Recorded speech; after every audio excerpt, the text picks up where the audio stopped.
Hi friends, ఎలా ఉన్నారు friends? అందరూ బాగున్నారా ఫ్రెండ్స్? ఈరోజు వచ్చేసి ఈ వీడియో ఒక చిన్న క్లారిఫికేషన్ కోసం చేస్తున్నాను. ఇది టెక్నికల్ టాపిక్ ఏం కాదు.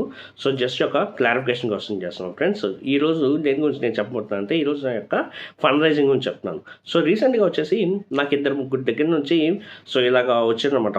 కొన్ని కామెంట్స్, కొన్ని ఫీడ్బ్యాక్స్ వచ్చాయి. నిజంగా ఈ రమేష్ అనే అతను సో ఫండ్స్ అన్ని కరెక్ట్గా యూస్ చేస్తారా లేకపోతే మిస్యూజ్ చేస్తారా అని చెప్పేసి. ఫ్రెండ్స్, ఆల్మోస్ట్ వచ్చేసి నేను 50 years నుంచి సర్వీస్ చేస్తాను ఫ్రెండ్స్. సో మెయిన్గా వచ్చేసి నేను క్యాన్సర్ పిల్లల కోసం, మదర్లో మనం క్యాన్సర్ వాటి ఉండి ఆ పిల్లల్ని మనం తీసుకున్నాము.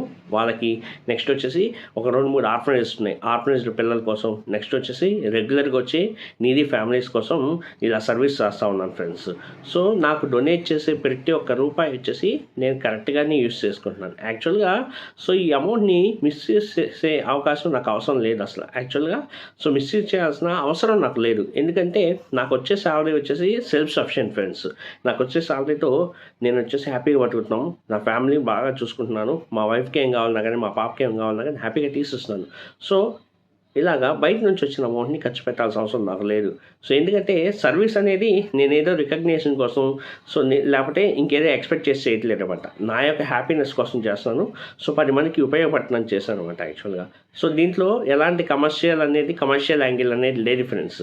సో రీసెంట్గా వచ్చేసి ఒక 2-3 వచ్చేసి ఇలా మాట్లాడదాం నాకు ఇండైరెక్ట్గా తెలుసు అనమాట. మేబీ డైరెక్ట్గా తెలుసుంటే అది వేరేగా ఉండేది, నేను డైరెక్ట్గా ఆన్సర్ చేసేవాడిని. సో వాళ్ళు వచ్చేసి వెనకాల కొనుక్కోవడం వల్ల ఏంటంటే అది వేరే వాళ్ళు చూసి నాకు చెప్పారు. సో ఇది ఇలా చెప్తుంటే యాక్చువల్గా సో నాకే ఏదో ఇరిటేషన్గా ఉందన్నమాట. ఎందుకంటే సో నేను చేసే night shift friends. So night shift చేసి సో వచ్చి మా ఫ్యామిలీని చూసుకొని, మా పాపను రెడీ చేసి స్కూల్కి పంపించి, నెక్స్ట్ వచ్చేసి ఇంట్లో సపోర్ట్ చేసి, నెక్స్ట్ వచ్చేసి ఈ రిక్వెస్ట్లు చూసుకొని, దానికంతా ఫండ్ రైజింగ్ చేసుకొని, దాన్నంతా కరెక్ట్గా చూసుకునే లోపల నాకు టైం సరిపోతుంది. సో ఇలాంటి నెగిటివ్ ఫీడ్బ్యాక్స్ ఏమవుతుందంటే సో కొంతమంది రెగ్యులర్గా డొనేట్ చేసే డోనర్స్ కూడా డొనేట్ చేయట్లేదు అనమాట. వాళ్ళకే డౌట్ వచ్చి. బట్ ఎనీవే, సో ఎవరికైతే ఇంట్రెస్ట్ ఉంటే వాళ్ళే డొనేట్ చేస్తారు. ఇంట్రెస్ట్ లేని వాళ్ళు డొనేట్ చేయరు. సో వాళ్ళైతే మనం అంత బతిమాలాల్సిన అవసరం లేదు ఫ్యాన్గా అయితే. సో ఓకే, ఇప్పుడు ఫండ్స్ తీసుకుంటే ఈ ఫండ్ ఎలా యూస్ చేస్తాను అంటే, సో మీకు తెలుసు కదా, మనకు వచ్చేసి కన్సిస్టెంట్ రిక్వెస్ట్ వచ్చి 2 ఉన్నాయి ఫ్రెండ్స్ ప్రస్తుతానికి. ఒకటి వచ్చేసి ఆర్ఫనేజ్ పిల్లలు. సో ఆర్ఫనేజ్లో వచ్చేసి డేస్ బేబీస్, మంత్ బేబీస్ ఉన్నారు. సో వీళ్ళని వచ్చేసి ఎవరో చేసిన పాపానికి వచ్చేసి వీళ్ళు బలే ఉన్నారన్నమాట. ఆర్ఫనేజ్లో ఉంటున్నారు పిల్లలు. సో వీళ్ళకి వచ్చేసి ఎవ్రీ మంత్ వచ్చేసి నాకు మిల్క్ పౌడర్స్కి అప్రాక్సిమేట్లీ ఒక 15,000, డైపర్స్కి వచ్చేసి ఒక 13,000 లేకపోతే 12,000 అవుతుంది. సో అండ్ యావరేజ్ వచ్చేసి ఎవ్రీ మంత్ వచ్చేసి ఒక 28,000 నాకు ఈ పిల్లల కోసం కావాలి ఫ్రెండ్స్.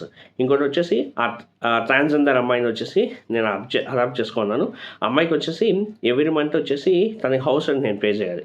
సో దానికి వచ్చేసి 3,000 కావాలి. ఇవి 2 కాకుండా రెగ్యులర్గా వచ్చేసి నాకు మదర్ జీహెచ్ నుంచి క్యాన్సర్ పిల్లలకు సంబంధించిన రిక్వెస్ట్ వస్తుంది ఫ్రెండ్స్.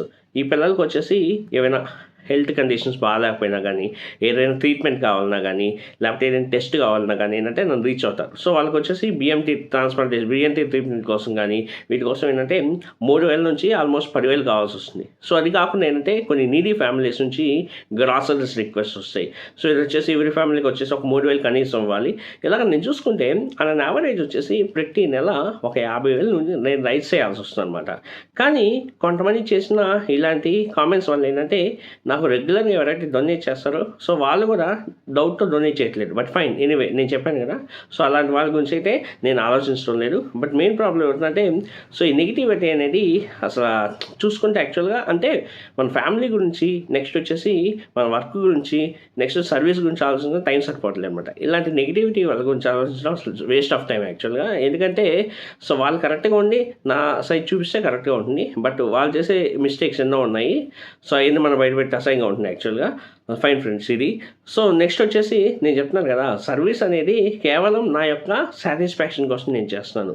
సో నేను ఎలాంటి రివార్డ్స్ కోసము, ఎలాంటి రికగ్నిషన్స్ కోసం చేయట్లేదు. సో ఒకవేళ రివార్డ్స్ కోసం, రికగ్నిషన్ కోసం చేస్తే నేను ఏ స్టేజ్లో ఉండేవాడినో మీకే తెలుసు. సో నేను ఇప్పుడు కూడా సింపుల్గా ఉంటాను. ఇంకోటి వచ్చేసి నేను చాలా పిసినారి ఫ్రెండ్స్.